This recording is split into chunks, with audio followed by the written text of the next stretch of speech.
DPDP act 2007, मतलब कि दिल्ली संपत्ति के विरूपण का निवारण अधिनियम 2007, इसके बारे में हम आज चर्चा करेंगे।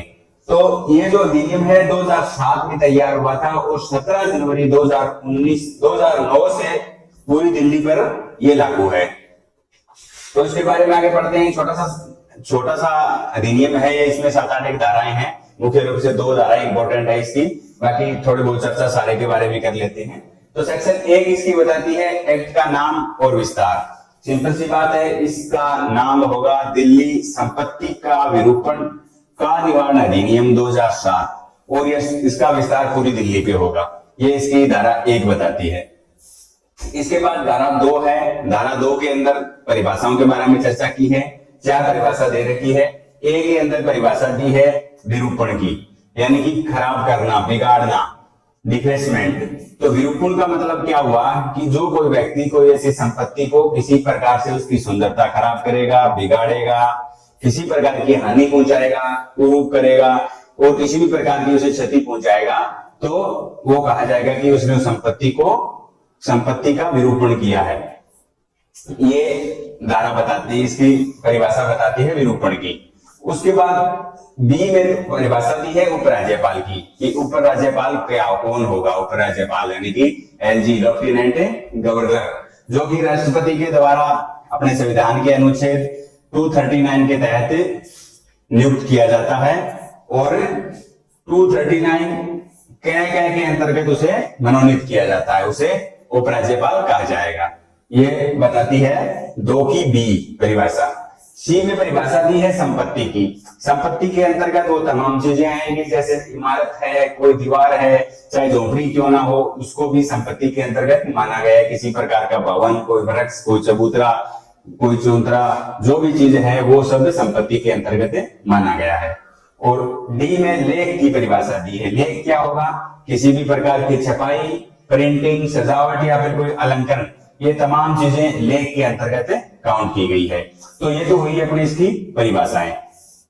अब इसकी जो इंपोर्टेंट सेक्शन है वो सेक्शन 3 है। इसी में से ज्यादातर सवाल इसी सेक्शन में से आता है। अमूमन एक सवाल पूछा जाता है इसमें से और एक सवाल ये सेक्शन 3 से ही संबंधित है।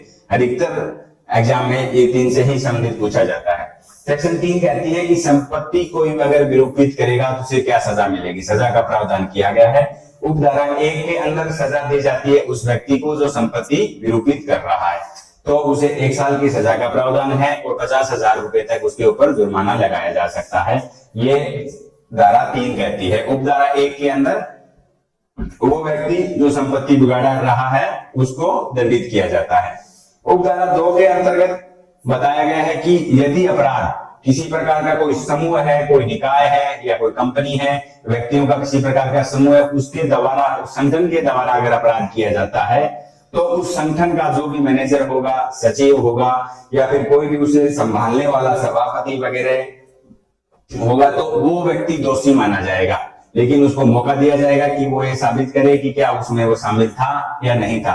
अगर वो ये साबित कर देता है कि जी मेरे ज्ञान के बिना ये काम किया गया है, तो वो व्यक्ति बच जाएगा, नहीं तो वो उपधारा 2 के तहत दोषी साबित होगा और इसमें भी सेम सजा का प्रावधान है। जो उपधारा 1 के तहत जिस व्यक्ति ने जो अपराध करता है जिसको सजा मिलती है वही उस कंपनी के मालिक वगैरह को सजा मिलेगी। बस ये सेक्शन 3 है। अब लेते हैं अगली सेक्शन को, सेक्शन 4। इससे संबंधित जैसे कोई म्यूनिसिपल जो अपनी है उसका भी अगर कोई एक्ट है या फिर अपनी आईपीसी की जो धारा है 425, जो हम क्षति से संबंधित, दृष्टि से संबंधित हम जो धारा पढ़ते हैं, या फिर 434 है, अगर उसके उपबंध अगर लागू हैं तो भी उन उपबंधों के ऊपर ये एक्ट हैवी रहेगा, क्योंकि ये सबसे पहले संपत्ति से संबंधित मामला आएगा तो इस एक्ट में दंडित किया जाएगा। लेते हैं नेक्स्ट सेक्शन को, सेक्शन 4 को। इसकी धारा 4 क्या कहती है कि अपराधों का समझौता। इस एक्ट के अधीन जो भी अपराध होते हैं उसका समझौता क्या है, अपराध के किसी भी स्टेज पे समझौता हो सकता है। जो रकम इसके अंदर जो ज्यादातर क्या है, जुर्माना सबसे ज्यादा है, तो जो जुर्माने की जो रकम है वो अगर विरोधी जो पार्टी है, अभियोजन पक्ष, उसको अगर दे दी जाती है, जो भी उसके समझौता करवाते हैं जो भी अधिकारी वगैरह, तो उसका समझौता किसी भी समय हो सकता है, धारा 4 बताती है। इसकी उपधारा 1 और उपधारा 2 बताती है कि अगर समझौता हो गया तो उसके बाद इसकी कोई सुनवाई, आगे कोई कार्रवाई इसके ऊपर नहीं की जाएगी। धारा 5 बताती है इसकी कि इसके जो भी अपराध हैं इस एक्ट के अधीन, वो सारे अपराध कोग्निजेबल होंगे, संज्ञेय होंगे, इसमें एफआईआर दर्ज पुलिस कर सकती है, ये धारा 5 बताती है।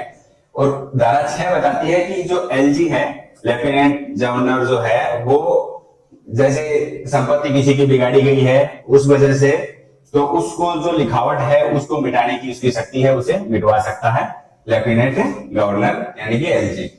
धारा 7 बताती है कि अन्य विधियों पर ये जो एक्ट है वो प्रभावी रहेगा, चाहे कोई भी विधि हो, अगर इससे संबंधित मामला आएगा तो ये एक्ट उसके ऊपर प्रभावी है, धारा 7 बताती है।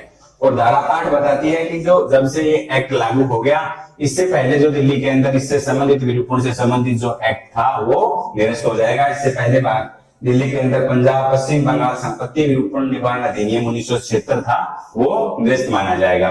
तो ये एक्ट बड़ा सिंपल सा एक्ट है, 1 नंबर तो इसमें से क्लियर है।